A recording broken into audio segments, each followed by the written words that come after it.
راځئ چې نن تاسو ته دا ووایم چې په کور کې دننه به موږ د تبې ټوخي ساه مسلې چې کومې لویو ته ماشومانو دې لپاره موږ څه ټوټکي داسې کوو په کور کې دننه قدرتي علاج سره ټیک شي. بسم الله الرحمن الرحیم. زما نوم ډاکټر عبید الله دی. په لاهور میډیکل سنټر زکریا شاه کې اس فیملی فزیشین کار کوم. دا ټاپک چې ما نن سلیکټ کړی دی نو هارش اینڈ ډرای ویدر دی. پاکستان کې بارانونه نشته، سموک دی، پلوشن دی، هر طرف ته مختلفې بیماری دي.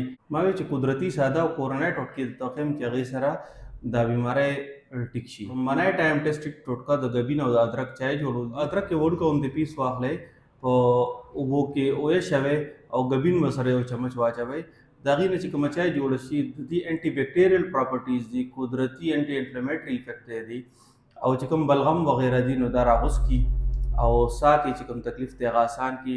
دویم څیز چې داسې یو لوښی تاسو واخلئ، پتیله شوه یا بل څه لوښی شو، هغې کې شیدلي اوبه واچئ، په سر باندې یو تولیه واچئ او هغې ته چې کوم بړاس راځي او هغه بړاس کې اوږده اوږده ساه واخلئ په پوزه باندې، نو هغې سره به ستاسو دا ساینسز چې کوم دي دې کې دا ساینسز دي دا به کلیر شي.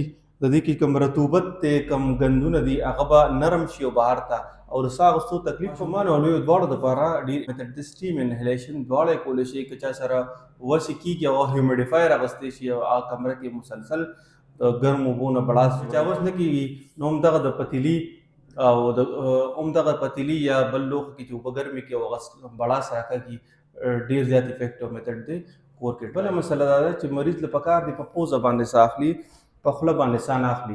کله چې په پوزه باندې ساه اخلي نو د هغه هوا صفا هم شي او دننه چې کوم پړپوس ته هوا ځي نو هغه ګرمه او صفا او نمداره هوا ځي نو هغې سره سینه نه خرابېږي. خوله شارټکټ غوندې دی. کله چې موږ په خوله باندې ساه اخلو نو هغې سره پړپوس ته چې کوم ګندونه د بهر نه جراثیم دي، ګندونه دي هغه او یخه هوا پړپوس ته ځي، دا د پړپوس لپاره ډېر زیات نقصاني دی.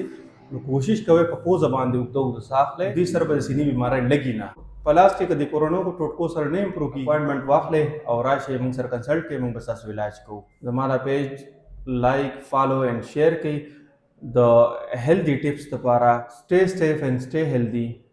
الله حافظ.